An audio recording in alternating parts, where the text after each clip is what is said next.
शाहिद अफरीदी भाई क्रिकेटर, इसको क्रिकेटर किसने बनाया पहले ये बताओ भाई। ये बंदा रोजाना पाकिस्तानी अवाम के लिए नफरत पैदा करता है इंडिया के दिल में। लेकिन आज इन्होंने एक स्टेटमेंट दिया है कि पाकिस्तान की क्रिकेट इंडिया के क्रिकेट से 10 साल आगे है, इंडियन क्रिकेट पाकिस्तान क्रिकेट से 10 साल पीछे है। आप सोचोगे कैसे, कहते हैं टेक्नोलॉजी में, टैलेंट में, क्रिकेट में इस टाइम पर पाकिस्तान का जो है वो कोई मुकाबला ही नहीं कर सकता है, और इंडिया तो दूर दूर तक नहीं कर सकता। अभी इंडिया पीछे है टैलेंट के मुकाबले में। यार यही बंदा था जो कि पाकिस्तान के लिए कहता था कि टैलेंट का है पाकिस्तान के अंदर। इसको चाहिए सिर्फ और सिर्फ पैसा और व्यूअरशिप। मुझे लगता है कि जो शाहिद अफरीदी है दोस्तों, वो मानसिक दिवालियेपन का शिकार हो गया है और अब उसका एक ही एजेंडा रह गया। वो सोच रहा है जैसे इमरान खान पाकिस्तान का प्रधानमंत्री बन गया तो मैं भी फौज के साथ लोग लुगा के कल मैं भी कुछ प्रधानमंत्री कुछ बन जाऊंगा। वैसे anything can be possible in Pakistan, कुछ भी हो सकता है भाई। वहाँ तो ये भी हो सकता है कि इफ्तिकार भी कल डिफेंस मिनिस्टर बन जाए, हो सकता है बाबर आजम कल प्रधानमंत्री बन जाए, कुछ भी हो सकता है पाकिस्तान में। साबिक कप्तान शाहिद खान अफरीदी को कराची में सुपुर्द खाक कर दिया गया। विजन ग्रुप के chairman Abdul Aleem Khan, adviser to chairman Akram Chaudhry और स्टाफ ने शाहिद अफरीदी के इंतकाल पर गहरे गम और दुख का इजहार किया। शाहिद अफरीदी का चचेरा भाई साकिब, बीएसएफ ने कुत्ते की तरह मारा था इसको, ठाए ठाए। तब से ये भुना बैठा है, ये भुना बैठा है कि तुमने मेरे भाई को मार दिया। वो लश्कर तैयबा का मेंबर था, वो लोकल कमांडर था, मारा उसको बीएसएफ ने ढेर कर दिया। उसकी जेब से प्रूफ, शाहिद अफरीदी के साथ फैमिली फोटोग्राफ, पता नहीं क्या क्या। फिर बीएसएफ कान खड़े हुए कि यार ये शाहिद अफरीदी का फैन है, क्या है, क्या चक्कर क्या है इतनी शाहिद अफरीदी की फोटोग्राफ। बाद में पता लगा उसका चचेरा भाई है, सगा चचेरा भाई, चचे का बेटा।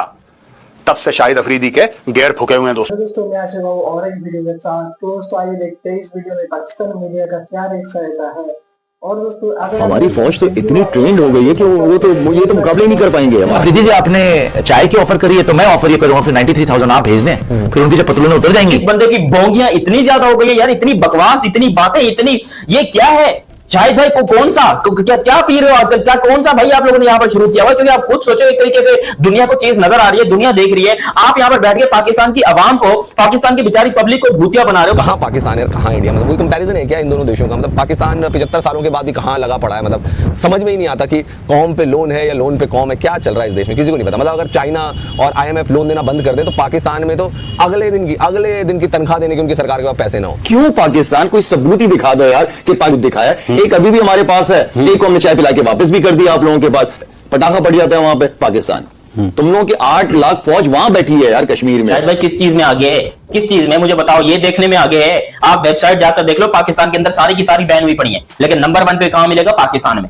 और पाकिस्तान में भी शर्म वाली बात है कि ऐसी चीजें ही मशहूर होती हैं। और जब आप सारा दिन ऐसी चीजें देखोगे तो आपको क्या लग रहा है कि आप मीडिया पे आकर अच्छी बातें करोगे? मुझे तो लगता है कि ताजा ताजा हिलाकर बैठते हैं शायद भाई, ऐसा क्या दिमाग काम नहीं कर रहा होता इनका? पाकिस्तान तो 10 साल आगे है इंडिया से, बिल्कुल आगे, बिल्कुल आगे। आतंकवाद के मामले में बिल्कुल आगे, दहशतगर्दी के मामले में बिल्कुल आगे, झूठ बोलने के बारे में 10 साल नहीं भाई 100 साल आगे है पाकिस्तान। हमारे पाकिस्तान के अंदर हिंदू कम्युनिटी, सिख कम्युनिटी, जितने भी लोग हैं सबसे ज्यादा सेफ है। ना वहाँ मुसलमान सेफ है, ना उनकी मस्जिद सेफ है, ना हमारे सरदार सिख भाई सेफ है वहाँ। कितना जहर उसने हिंदुस्तान के खिलाफ उगला है, उसको अपनी सेना का कुछ अंदाजा नहीं है कि कहाँ सेना मार खा के घुसी पिटी, कहाँ कौन से बंकर के अंदर दबी पड़ी है, कौन से क्या बोल सकते हैं उसको, कौन से जहन्नुम में पड़ी हुई, उसको अपनी सेना का कुछ नहीं पता। उसको कमेंट करना इंडिया की सेना के ऊपर बहुत बड़ा चोमू है, और अपनी बकलोलियों की वजह से, अपनी बातों की वजह से शाहिद अफरीदी हमेशा कोई ना कोई भंड मारते हैं, हमेशा। इन्होंने यकीन करो पाकिस्तानी अवाम की भी ली है और इंडियन अवाम की भी ली है। ये हर वक्त बैठ के अपने आप को मीडिया पे दिखाने के लिए कभी कौन सी बात, कभी कौन सी बात, कभी कौन सी बात, कभी कश्मीर का मुद्दा, कभी इंडियन मीडिया, कभी नरेंद्र मोदी, कभी जंग की बातें। तुम ICC टूर्नामेंट्स में पिल रहे हो, तुम भाई साहब जंग के मैदान में भी पिल रहे हो, और उसके बावजूद तुम विक्ट्री परेड निकाल रहे हो। तो भाई मुझे तो ये लगता है कि शाहिद अफरीदी जो कि एक फ्रॉड खिलाड़ी रहा है, सबसे बड़ा फर्जी खिलाड़ी रहा है इंटरनेशनल क्रिकेट का, जिसने ICC की आंखों में धूल झोंका, उसके रिकॉर्ड जैसा मैंने कहा 4 फीट होनी चाहिए सबसे पहले, क्योंकि उसने ये फ्रॉड किया था और उसने अपनी बायोग्राफी में भी ये चीजें बताई। इसकी रोजी रोटी क्या क्रिकेट के बाद इंडिया से ही चल रही है, क्योंकि कभी ये मोदी की बात करता है, कभी ये मीडिया की बात करता है, कभी ये इंडिया की बात करता है, कभी ये इंडियन आर्मी की बात करता है। यार हम पब्लिक है ना, हम अगर इस तरह की कोई बात करते हैं तो हमारा चलो समझ में आता है दिमाग खराब है इन लोग का, लेकिन इतना तो मुझे भी पता है कि भाई इंडिया की क्या ताकत है, इंडियन क्रिकेट की क्या ताकत है। इंडियन क्रिकेट इस टाइम पे दुनिया को रूल कर रहा है, इतना मुझे भी पता है। पाकिस्तान वालों को क्या, उनको हर चीज में इंडिया से कंपैरिजन करना होता है, हर चीज से। पहले इन्होंने बाबर आजम का कंपैरिजन किया विराट कोहली से। बाबर आजम कहाँ है, किस हालत में है, किस दशा में है, दुनिया में किसी को नहीं पता।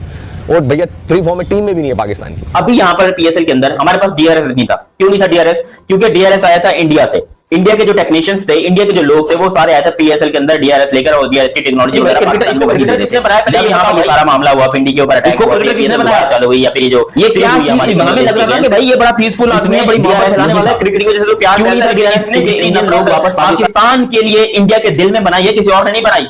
ये बंदा रोजाना पाकिस्तानी अवाम के लिए नफरत पैदा करता है इंडिया के दिल में।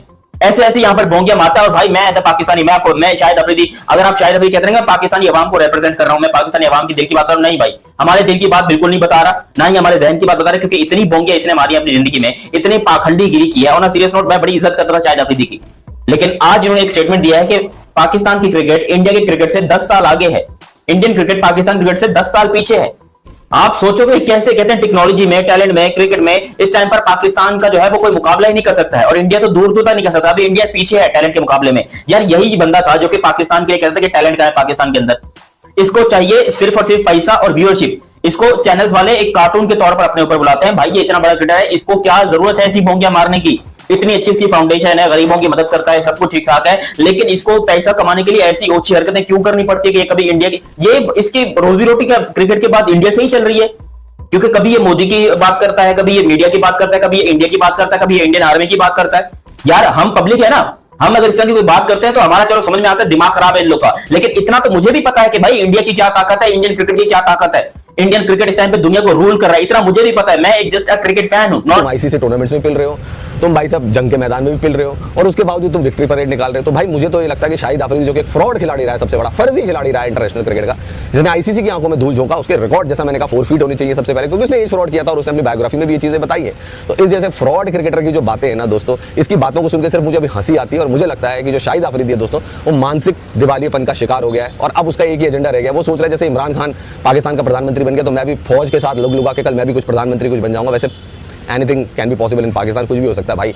वहाँ तो ये भी हो सकता है कि इफ्तिकार भी कल डिफेंस मिनिस्टर बन जाए, हो सकता है बाबर आजम कल प्रधानमंत्री बन जाए, कुछ भी हो सकता है पाकिस्तान में। तो दोस्तों आप खुद ही समझ सकते हैं, आप शाहिद अफरीदी अभी मतलब उम्र तो हो गई, उसकी ससुर भी बन गया है, लेकिन यार अकल उसकी अभी बच्चों वाली है। अभी यहाँ पर पीएसएल के अंदर हमारे पास डीआरएस नहीं था। क्यों नहीं था डीआरएस? क्योंकि डीआरएस आया था इंडिया से। इंडिया के जो टेक्नीशियंस थे, इंडिया के जो लोग थे, वो सारे आए थे पीएसएल के अंदर डीआरएस लेकर, और डीआरएस की टेक्नोलॉजी वगैरह पाकिस्तान में वही दे रहे थे। जब यहाँ पर ये सारा मामला हुआ, पिंडी के ऊपर अटैक हुआ, फिर पीएसएल दोबारा चालू हुई, या फिर ये जो सीरीज हुई हमारी बांग्लादेश के अगेंस्ट, इसमें डीआरएस नहीं था। क्यों नहीं था डीआरएस? क्योंकि इंडियन लोग वापस पाकिस्तान आए ही नहीं। जब ये मामला हुआ तो इंडियन लोग पाकिस्तान से चले गए, तो फिर वो वापस पाकिस्तान आए ही नहीं, जिसकी वजह से पाकिस्तान को बगैर डीआरएस के अंदर ये पीएसएल भी करवानी पड़ी। उसके अलावा अपनी जो ये बांग्लादेश और बांग्लादेश वाली सीरीज है ये भी करवानी पड़ी। और ये शाहिद भाई बैठ के बोलते हैं कि पाकिस्तान जो है वो 10 साल आगे है इंडिया से। शाहिद भाई किस चीज में आगे है? किस चीज में मुझे बताओ, ये देखने में आगे है। आप वेबसाइट जाकर देख लो, पाकिस्तान के अंदर सारी की सारी बैन हुई पड़ी है, लेकिन नंबर 1 पे कहां मिलेगा?